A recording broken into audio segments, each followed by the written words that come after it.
की मी पहिल्या दिवशीपासून सांगण्यामध्ये ज्या ज्या प्रकरणात आढळेल त्या प्रत्येकावर या ठिकाणी कारवाई करण्यात येईल, अतिशय कडक कारवाई करण्यात येईल। काय वाटेल ते झालं तरी सगळे दोषी शोधून आणि जोपर्यंत ते फासावर लटकत नाही तोपर्यंतची सगळी कारवाई पोलीस करतील हा विश्वास मी त्यांना दिलाय।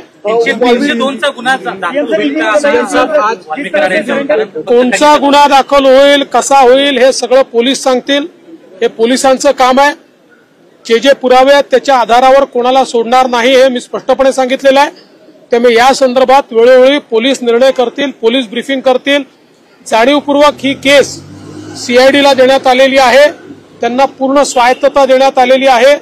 कोणाचाही त्यांच्यावर दबाव चालवून घेतला जाणार नाही, कुठलाही दबाव राहणार नाही।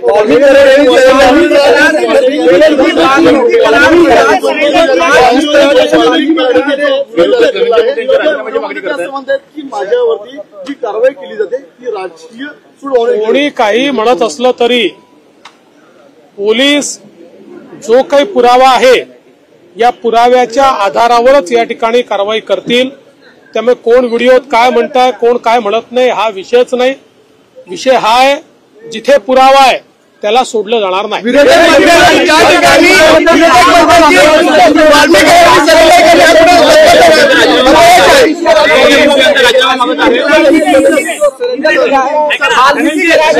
मला तुम्ही इतके लोक एका वेळी बोलता की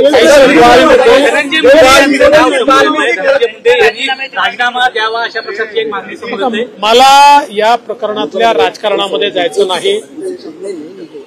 मी पहिलेपासून सांगतो कोणाही विरुद्ध पुरावा असेल तर द्या, ज्याच्या विरुद्ध पुरावा असेल आम्ही शोधतोय, कोणाजवळ दुसरा जो असेल त्यांनी पण द्यावा। पण माझ्याकरता स्वर्गीय संतोष देशमुख यांच्या हत्येला कारणीभूत लोकांना शिक्षा होणे हे महत्वाचं आहे।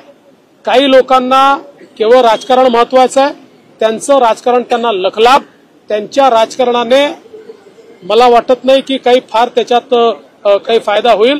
त्यामुळे मला कुठल्याही राजकीय वक्तव्यामध्ये जायचं नाही, त्याचं समर्थनही करायचं नाही, त्याचा विरोधही करायचा नाही। हे राजकारण त्यांनी त्यांच्या ठिकाणी करत राहावं।